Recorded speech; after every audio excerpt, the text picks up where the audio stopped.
Today, I want to tell you a story. It's a really unsettling story, one that kind of sticks with you.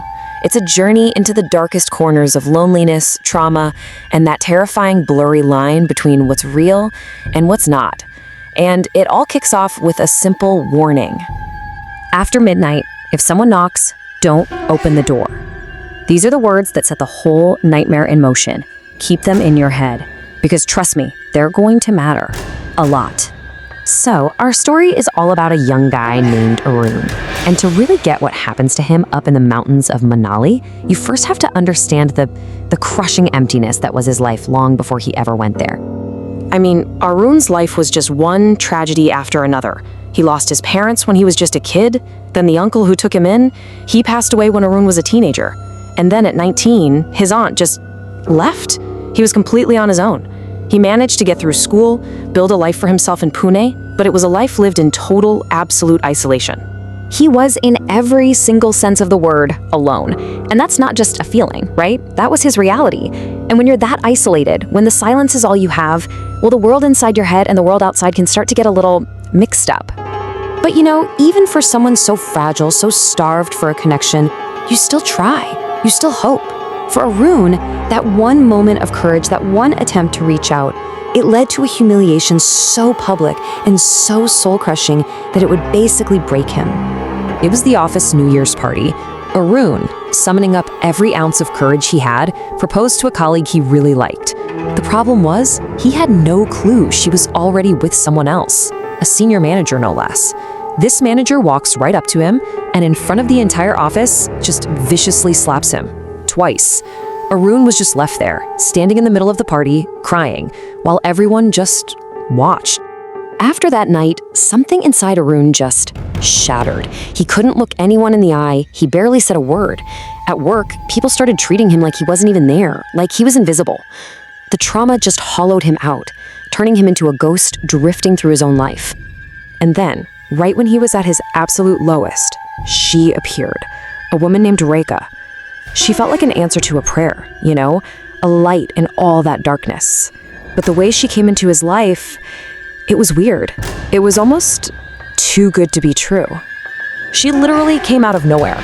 One day, she's just there, at his bus stop. And the really unsettling part, she looked a lot like the woman from that office party. Rekha was the one who went after him, who started every conversation, and then super fast, she was the one who asked him to marry her. Their so-called marriage was just bizarre. She didn't want a temple, didn't want a court, didn't want any friends or family there. All she wanted was for him to buy her a sari and put sindoor in her hair in a public park, and that was it. They were married. She moved in, and their entire world shrank to just the two of them inside that house.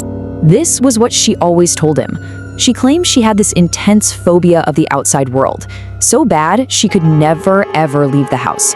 If Arun's friends or even his neighbor tried to meet her, she would completely lose it, insisting that he was the only person in the world she trusted. She cut him off from everyone. Arun's neighbor got worried. He suggested a trip, you know, a change of scenery, maybe a quiet place like Manali could help her. And Rekha actually agreed, but only if they promised not to talk to anyone. This trip, this honeymoon that was supposed to heal, it was about to become the backdrop for a complete and total descent into horror. So they check into this super remote resort, and Arun notices that the clock on the wall is broken. It's just stuck, frozen at 3:17. A tiny, weird detail, but it's like time itself had just stopped in that room. Later that night, in the dead silence of the mountains, Arun is jolted awake by a sharp knock at their door. He glances at his phone. The time is exactly 3:17 a.m. As he gets up to answer it, Rekha grabs him, terrified, whispering, reminding him what their guide said, "After midnight, don't open the door." But Arun, he just dismisses it as superstition. He opens the door and sees a woman huddled on the ground. Her skin is the sickly pale color. She's shivering uncontrollably, and her eyes are completely, horrifyingly white. He quickly tells her she has the wrong room and slams the door shut, totally freaked out. The next morning, Arun wakes up, and Rekha is gone. Not in the room, not in the bathroom. He runs through the resort, screaming her name. Nothing. She's just vanished. And this This is the exact moment his entire world falls apart. He sprints to the front desk, totally panicked, asking if they've seen his wife. The receptionist just looks at him, completely baffled, and says these words that just break everything. "Your wife? But sir, you came alone, didn't you?" Then he turns the monitor and shows Arun the security footage. And Arun has to watch himself on the screen, checking in, dragging his bags to his room, all by himself. A frantic Arun drives all the way back to Pune and goes straight to the police, his neighbor right there with him. To prove Rekha's real, he pulls out his phone. "I have proof," he's shouting. "I have a selfie we took right when we got to Manali." He shoves the phone at the officer. The officer looks at it, then looks at Arun, and just says, "Sir, there's nobody else in this picture." His neighbor takes a look. "Son," he says so gently, "it's just you." Arun stares at the photo on his screen and sees himself smiling. Next to nothing, just an empty space. And in that moment, he just collapses. So, what happened to Arun? What was real? After his breakdown, he was hospitalized, and basically two very different explanations came to light. One is grounded in science. The other is something else entirely. The doctors, they gave him a medical diagnosis: schizophrenia. Their theory was that the massive trauma of that public humiliation, on top of a whole lifetime of being completely alone, it broke his mind. It triggered a total psychotic break. And Rekha wasn't real. She was a vivid, detailed hallucination his brain created to give him the love he was so desperate for.